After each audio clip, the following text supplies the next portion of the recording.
पश्चिम बंगाल में भारतीय जनता पार्टी ने शुभेंदु अधिकारी को अपने विधायक दल का नेता नियुक्त किया है। और क्योंकि बंगाल में सबसे बड़ी या कहे कि एकमात्र विपक्षी पार्टी भाजपा ही है, तो वे नेता प्रतिपक्ष भी बन जाते हैं।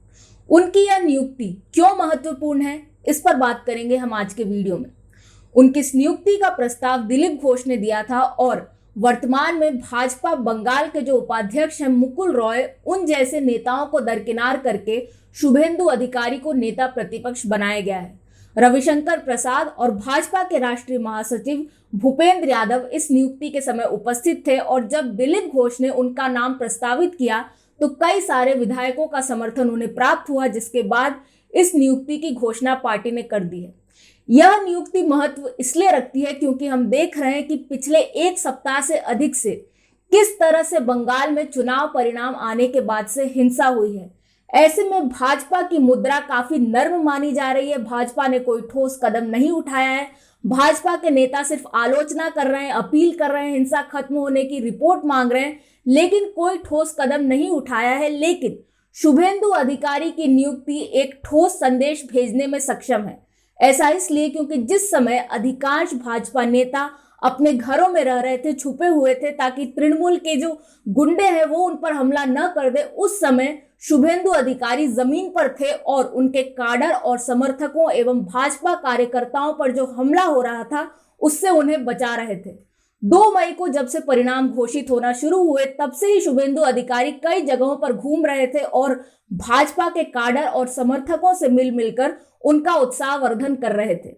इसी कारण यह हुआ कि नंदीग्राम में जहां ममता बनर्जी हारी हैं, वहां पर तृणमूल समर्थकों का गुस्सा होना स्वाभाविक था।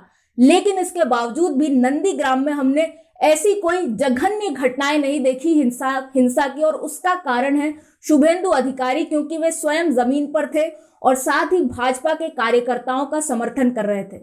शायद इसी के फलस्वरूप हमने एक वीडियो भी देखा। कई सारे तृणमूल समर्थकों के वीडियो तो आए थे जो लोगों को डरा रहे थे, धमका रहे थे, तोड़फोड़ कर रहे थे, लेकिन हिंदुओं की एक रैली का एकमात्र वीडियो नंदीग्राम से ही आया, जिससे समझ सकते हैं कि नंदीग्राम में हिंदुओं और भाजपा समर्थकों का उत्साहवर्धन कैसे किया शुभेंदु अधिकारी ने। इस चीज में शुभेंदु अधिकारी अकेले नहीं रहे, बल्कि उनके साथ बैरकपुर के सांसद अर्जुन सिंह और कूच बिहार के सांसद निशीथ प्रामाणिक भी थे, जो कि अब दिनहटा से विधायक चुने गए हैं। इन तीनों नेताओं ने मिलकर अपने अपने समर्थकों से बातचीत की, उनका उत्साहवर्धन किया और इस तरह से तृणमूल के हमलों को रोका। ऐसे में हम यह देख रहे हैं कि भाजपा जो कि पश्चिम बंगाल में हारी है, उसका एक बड़ा कारण यह है कि राज्य में पार्टी का कोई अच्छा नेतृत्व नहीं है। ऐसे में जो एक तर्क दिया जा रहा है कि डेमोग्राफी के कारण भाजपा हारी है, तो उनके लिए असम का उदाहरण है, जहां भी डेमोग्राफी यानी जनसांख्यिकी एक चुनौती बनी हुई है, लेकिन हिमंता बिस्वा शर्मा का जैसा नेतृत्व रहा था।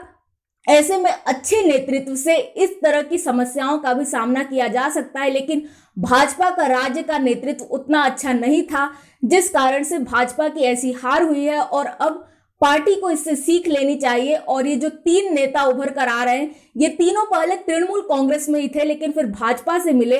इस तरह से इन 3 नेताओं को पार्टी में और उच्चतर पद देना चाहिए। साथ ही हमें यह भी देखना चाहिए कि किस तरह से तृणमूल कांग्रेस स्वयं हिंसा का शिकार हुई थी। 1998 में इसका गठन हुआ और 2011 में ये सत्ता में आई। ऐसे में बीच में जो ये 13 वर्ष थे, उसमें वामपंथी काडर ने इनके कार्यकर्ताओं पर काफी हमला किया था। ऐसे में शुभेंदु अधिकारी उस समय भी थे और वे समझ गए हैं कि बंगाल में किस तरह से राजनीति काम करती है। नंदीग्राम में जो आंदोलन हुआ उसका नेतृत्व करने वाले भी शुभेंदु अधिकारी थे। ऐसे में जमीनी स्तर पर बंगाल की राजनीति को समझना, उससे निपटना और इस तरह की जो हिंसा बंगाल की राजनीति का एक अंग बन गई है, उसका सामना करने में शुभेंदु अधिकारी सक्षम है और इसलिए उनकी यह नियुक्ति महत्व रखती है। साथ ही शुभेंदु अधिकारी ममता बनर्जी के काफी लंबे समय तक सहयोगी रहे हैं। वे जानते हैं कि ममता बनर्जी की क्या कमजोरियां हैं, वे क्या गलती कर सकती हैं, और ऐसे में विधानसभा के पटल पर भी वे ममता बनर्जी को काफी चुनौती देने में सक्षम है। और जिस तरह से हिंसा की घटनाएं हुई है, ये बातें भी वे विधानसभा में उठा सकते हैं। ऐसे में हम इस निष्कर्ष पर पहुंचते हैं कि भाजपा भले ही मात्र 77 सीटों पर सिमट गई, लेकिन एक बात ध्यान देने वाली यह है कि बंगाल में विधानसभा में अपोजिशन की संख्या काफी कम ही रहती है। ममता बनर्जी की पार्टी कभी भी अपोजिशन में रहते हुए 60 सीटों से ऊपर नहीं गई और उनका मत प्रतिशत भी 30% के आसपास रहा, जबकि भाजपा 77 सीटों पर जीती और उसका मत प्रतिशत 38% है। ऐसे में आप समझ सकते हैं कि भाजपा एक महत्वपूर्ण विपक्षी दल के रूप में उभर रही है और यह एक आशा की किरण है। शुभेंदु अधिकारी को केंद्रीय नेतृत्व को यह करना चाहिए कि उन्हें थोड़ा फ्री हैंड दें, थोड़ी स्वतंत्रता दें, ताकि वह अपने हिसाब से अपने विधायकों को संभाल सके, पार्टी के काडर को संभाल सकें।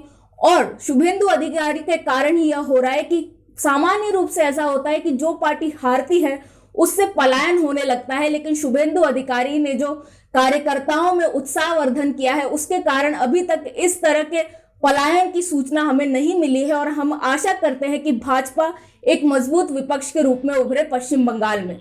मैं हूं निष्ठा अनुश्री, देखते रहें स्वराज्य।